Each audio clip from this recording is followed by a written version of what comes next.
So I will be recording this. So if you don't want to be recorded, then please don't speak and just send me a chat message. That'll be a lot easier than. Can everybody see my screen or not? No. No, it didn't work.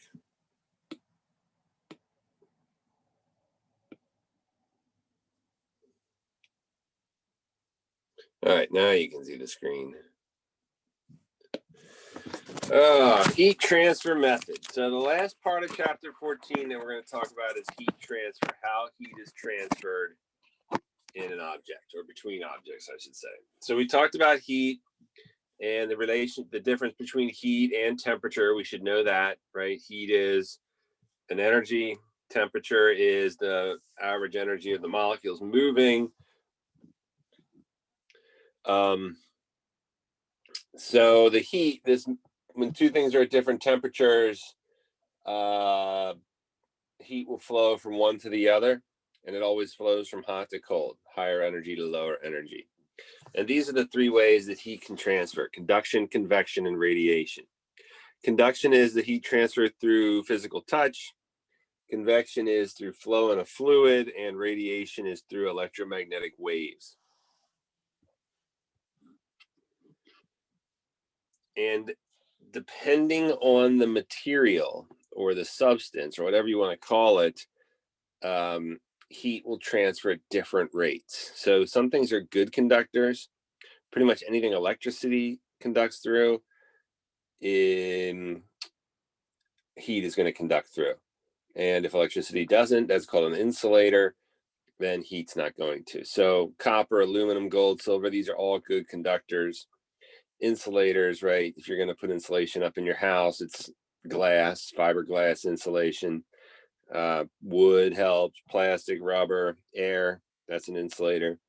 So K, another small K, right? That's sometimes the thermal. they use, What's that? sometimes they use like cardboard or something inside the insulation. Yeah, so cardboard would be an insulator as well. Good. So K is the thermal conductivity. And notice that the units are in Celsius, joules per second meter Celsius, right? That's seconds times meters times degrees Celsius. Those are the units for thermal conductivity. So that's just something you would get off a chart like this chart here. You can see the different thermal conductivities. See how small air's is, 0.023. Styrofoam's is even less. And then look at silver, the best conductor, 420. So it's a lot easier to transfer heat through silver or copper than it is through air or styrofoam or down feathers. So it's just the idea. Like an igloo, right, is made out of snow, and you're like, oh man, snow is so cold.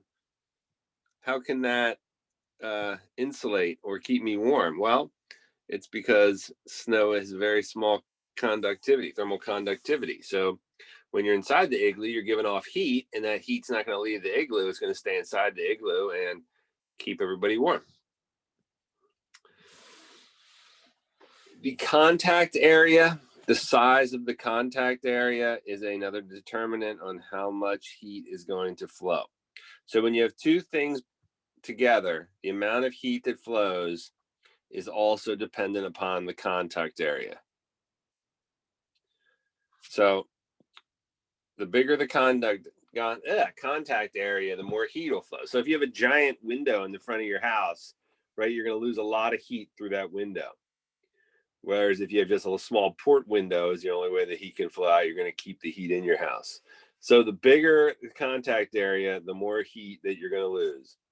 Like a house, the bigger your house is, the more heat you're losing, just because of the amount of contact area between outside and inside. R factor, right? This is how they rate insulation.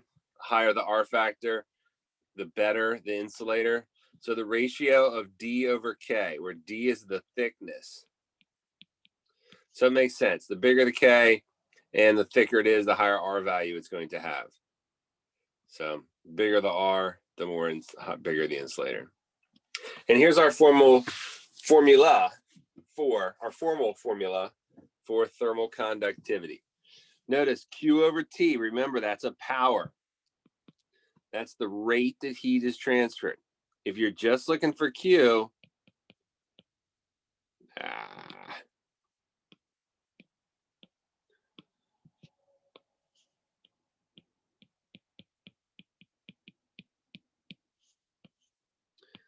so K, this lowercase t is time.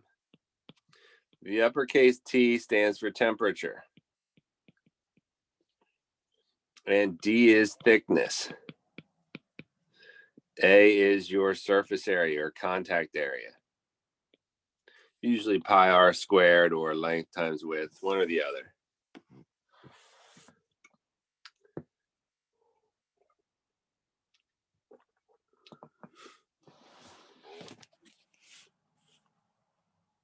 What does the D stand for? I can't really read that. Thickness.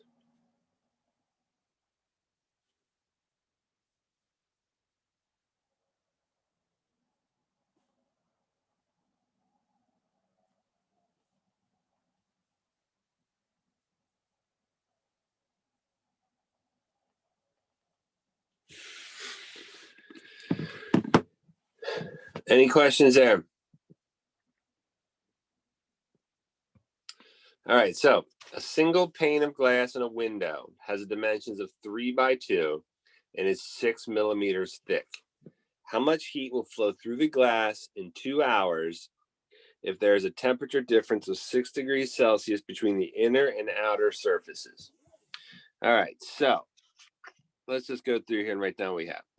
The area is length times width, 3 times 2, 6 meters squared. That's a pretty big window, 6 meters squared. The thickness is 6 millimeters. Now, by now, you should know we can't leave that in millimeters. We got to get that in the same units, meters. How much heat? We're looking for Q. The time is 2 hours. Well, again, after this many weeks of this course, you should know hours. We never use hours. We always use seconds. So 3,600 seconds in 1 hour. So that's 7,200 seconds.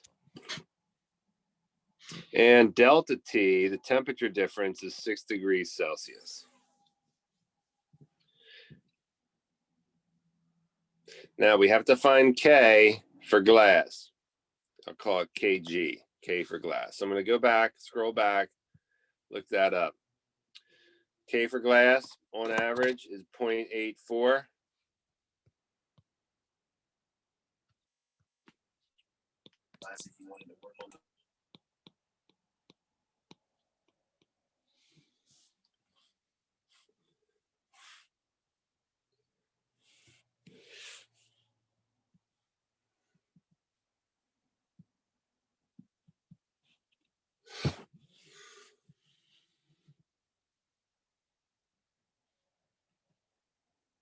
So we want to use that formula that we just learned.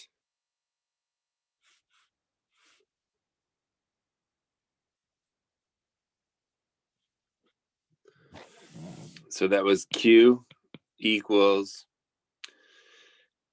K D delta T A T. Those are all the things we're multiplying together, not K. I'm sorry, I got that wrong. D's on the bottom. I get all excited with all the variables. Dun, dun, dun. I should have looked. I was like, oh, I'm going to do this from memory. And then I just started screwing up. So we got K times delta T times A times lowercase t. So Q equals 0.84 times 6 degrees Celsius. Do we have to multiply that into, or change that into Kelvin? No, Well, how do you know? because the unit's in Celsius. Good, because the units for K is in Celsius. Very good. That was kind of a trick. 6 is our area. The time is 7,200. And the thickness is, a lot of 6s in this problem. 6 times 10 to the minus third. Q equals.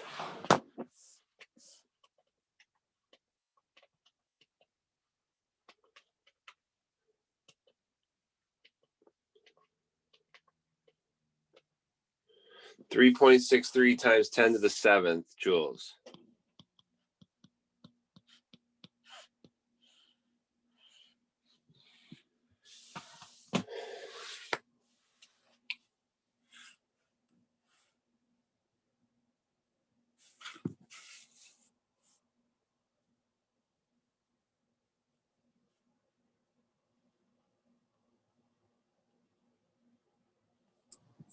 Would it matter if it was Kelvin or Celsius since we're subtracting? Like ultimately the 273 will cancel out. No, that's very good. That's why when we did last chapter and C was in joules per kilogram Kelvin, it didn't matter because it was always delta T. So that's a very good point. I'm glad you picked up on that.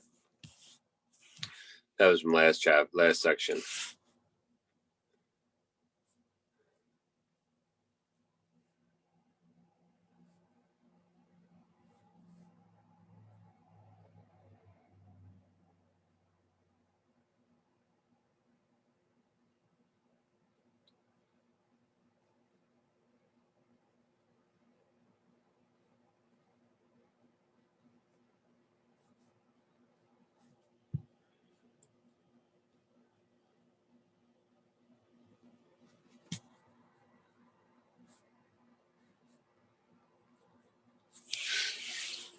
Any questions there?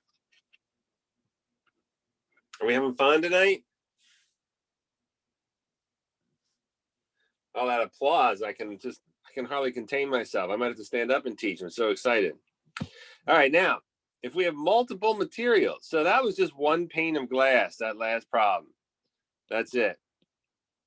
Right now, we have multiple materials. So we have two different Ks. So this would be like a double pane of glass, well, a triple pane, but we have air in the middle there and then another pane of glass. So we'd have two different materials, glass, air, glass.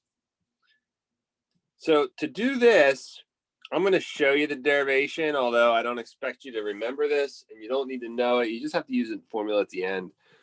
But what is the same in both is the rate. The rate of the heat transfer is the same. So the rate to Q1 over Q2, it has to move at the same rate, just like the law of continuity with the fluids. Same thing with heat. So we can actually set these equal together because their flow rate is going to be the same. And now it's just a matter of solving for the different variables. We have T and A that are the same in both. So we can solve it out for T and put it back into the original equation. And this is the formula that you get to solve for the total. Now, if you just want to find Q, right, the total Q would equal A delta T lowercase t over the sum of D over K. Now, the sum of the D over K is D1 over K1 plus D2 over K2 plus D3 over K3. That's how you write that. It's not D1 plus D2 plus D3 over K1 plus K2 plus K3 if there were three materials. This is not. This is how you do it. You do it individually. It's the sum of each individual R value.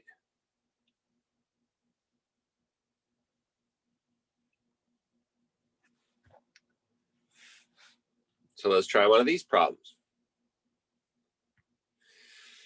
The wall of a house is composed of solid concrete block with an outside brick veneer and is faced on the inside with fiberboard as illustrated below. If the outside temperature on a cold day is -15 and the inside temperature is 20, how much energy is conducted through it in a day if the wall measures 3.5 by 5?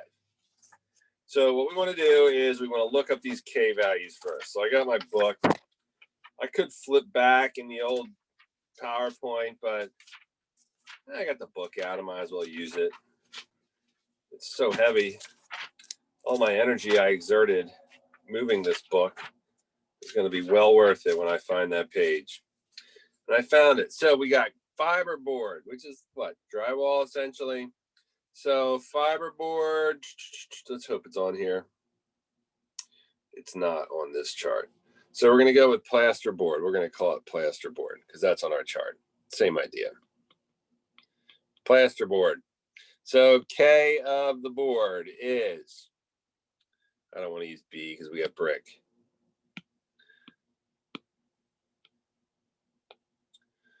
K of the P, K of the plasterboard is 0.16.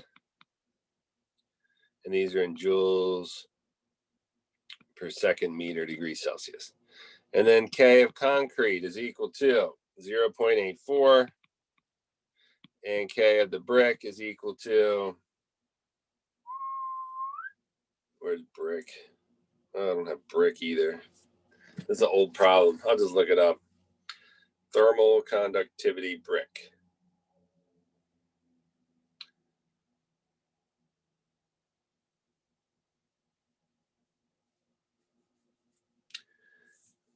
So the thermal conductivity is 0.6.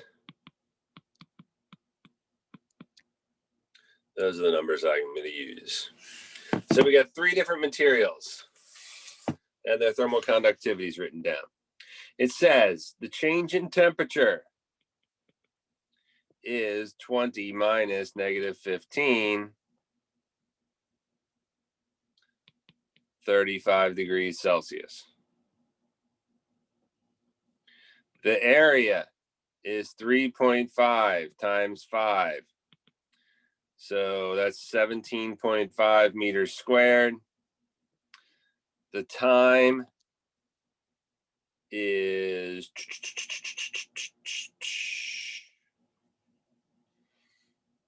a day, so that's 24 hours. So 24 hours. Sorry, 1 hour, 3,600 seconds. The time is equal to 8.64 times 10 to the 4th joules per second. I mean seconds, excuse me. And then these have to be converted into meters. So that's 0.02, 0.15, and 0.07 meters.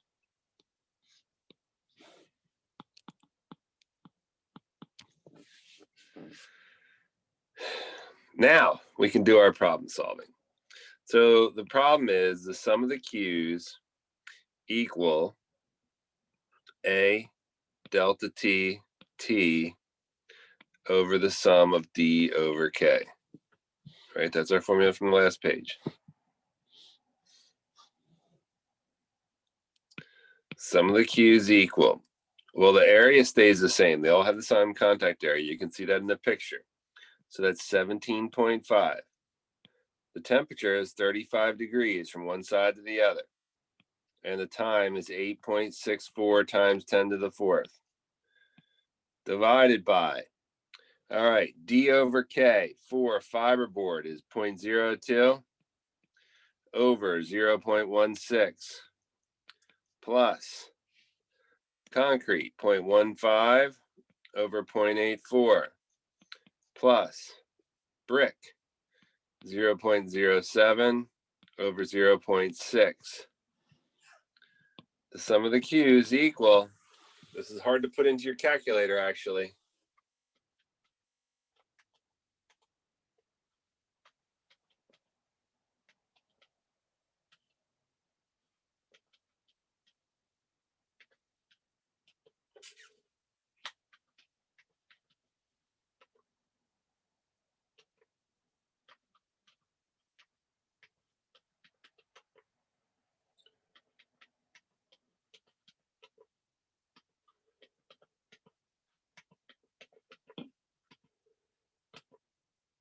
(1.26 times 10 to the 8th joules.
Anybody have any questions?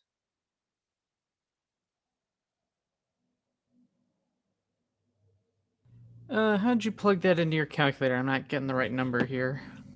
Maybe I'll do mine again. I'll try it. You're going to do the bottom individually. You got to use the brackets.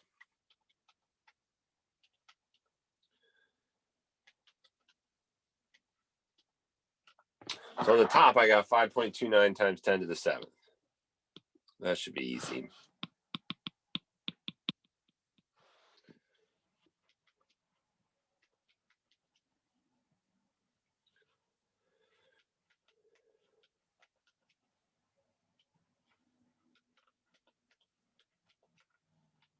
On the bottom, I got 4.2 times 10 to the minus first.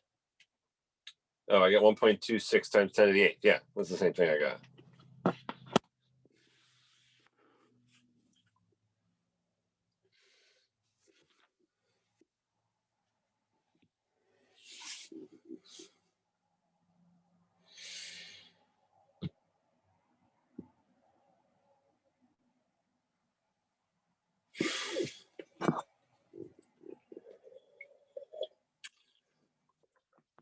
Anybody else get that? Remember, I can't see your thumbs up or thumbs down. I can only hear you. I got that answer. Good. Anybody else? I got that too. Great. Anybody have any questions?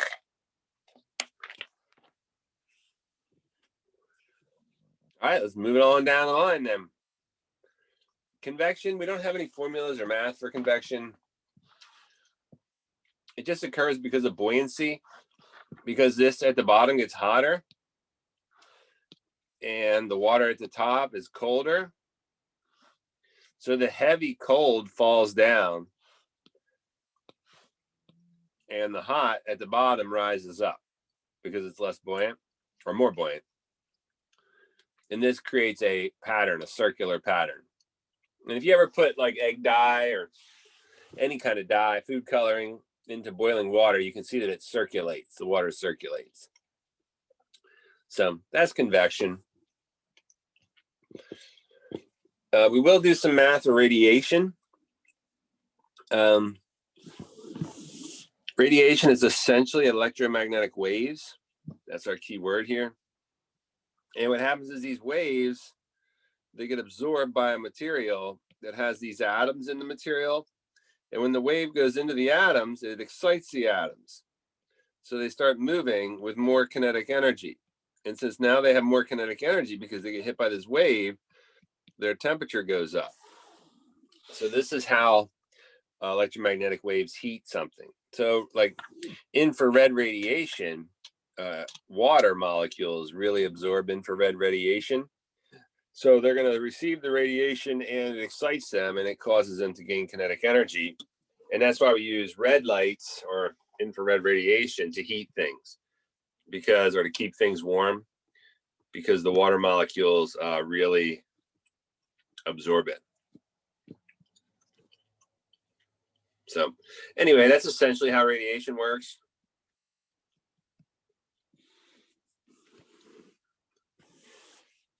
This is the electromagnetic spectrum. You can see this is the wavelength up here, and we'll talk more about wavelength and frequency in chapter 16 and 17.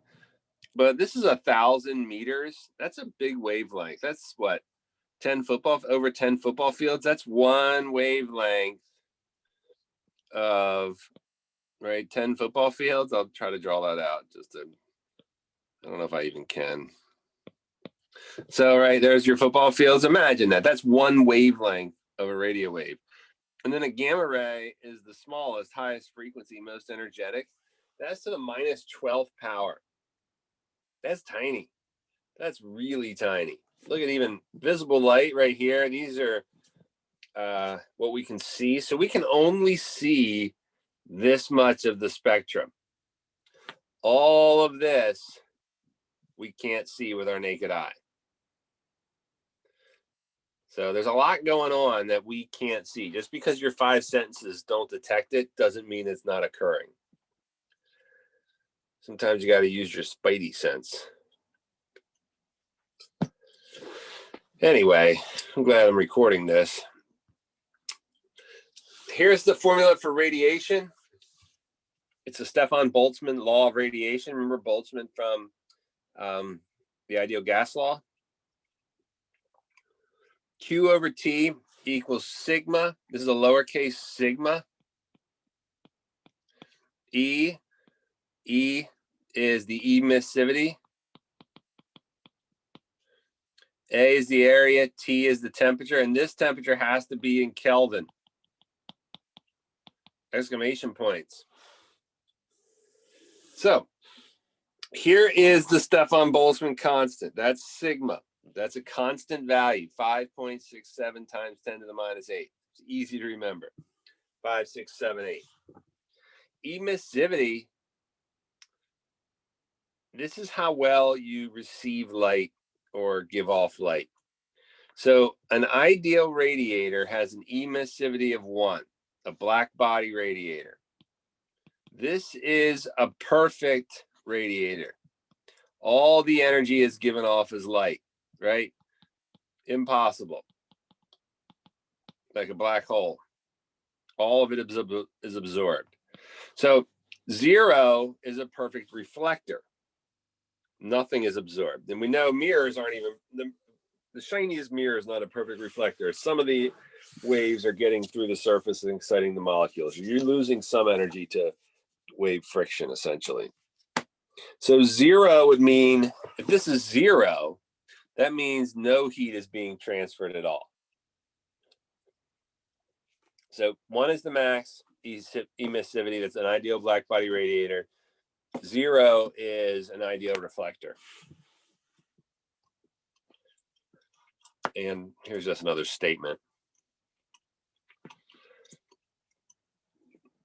Now, the rate of heat lost is the net heat loss per unit time, sigma E alpha T2 minus T1. And look, to the 4th power, you're going to have to use the Y to the X button maybe on your calculator, or the caret to get it to the 4th power. That's a Y.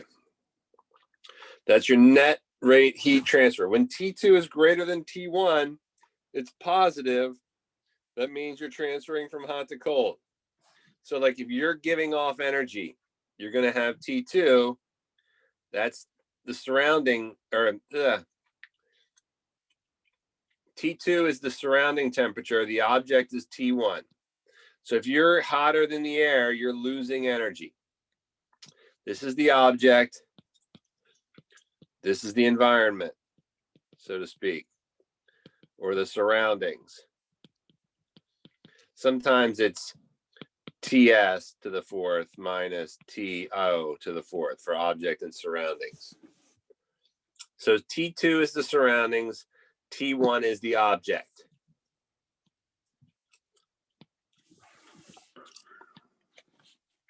Does that make sense? Yeah. All right, let's try a problem here. Assume your skin has an emissivity of 0.7 on a normal temperature, 34 degrees Celsius. That's the temperature of the object. And a total exposed area of 0.5 meters squared. How much heat energy per second? So the time is 1 second. Do you lose the radiation if the outside temperature is 22 degrees Celsius?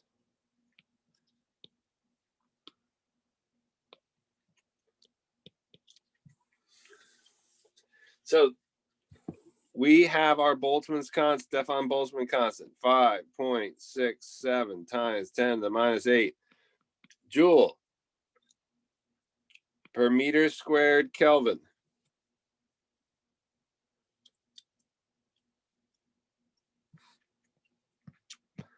sure I got that right. Ah, I missed the S. Darn it.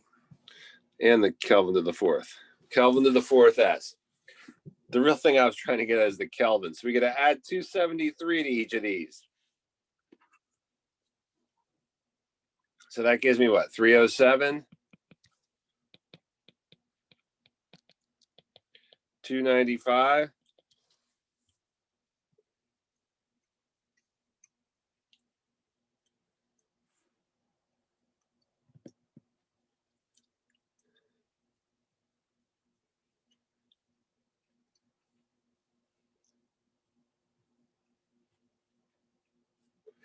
So we use our formula. Oh man. Don't do it to me. I do not want to keep those annotations, but we got to finish this problem out. Sum of the Q's equal sigma A E. And now we have time too, because, well, I guess we could do, let's do some of the, it says how much heat energy per second. So that's actually Q over T. Sigma E. A. T to the surroundings, the fourth, minus T of the object to the fourth.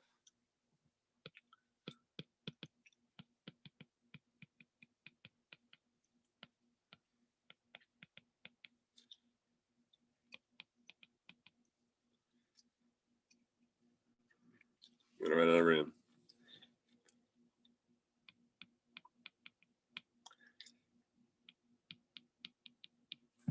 All right, try to put this in your calculator.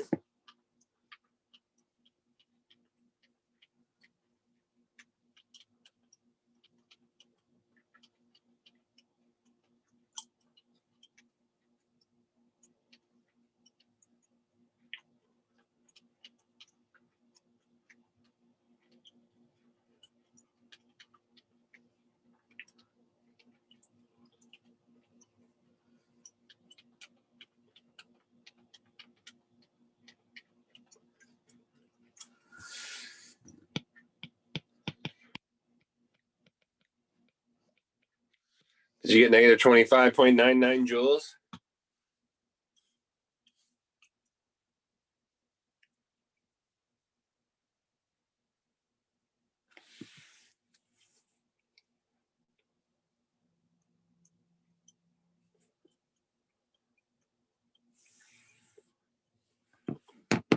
Per second, so that's watts actually.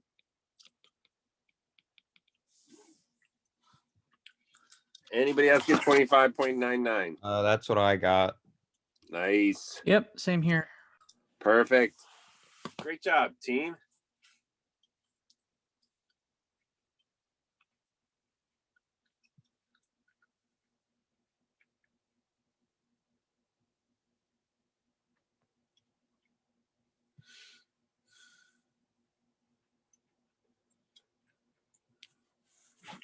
Ready for the quiz? So that means it's going from hot to cold, right? Or Yeah. is it You're losing, the object is losing heat to its surroundings. Like if you go outside on a cold day and you take all your clothes off, all of your skin is exposed. So all of your heat is directly flowing from you to the surrounding air. Your clothes or a coat or whatever are a buffer that keep your heat inside.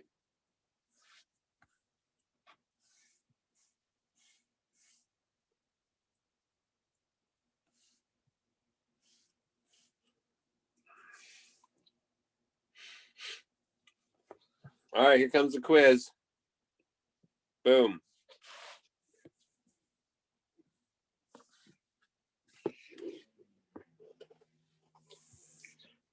I'll give you a hint. The term rate, remember, that means per second. So Q per second.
Does everybody have it copied down?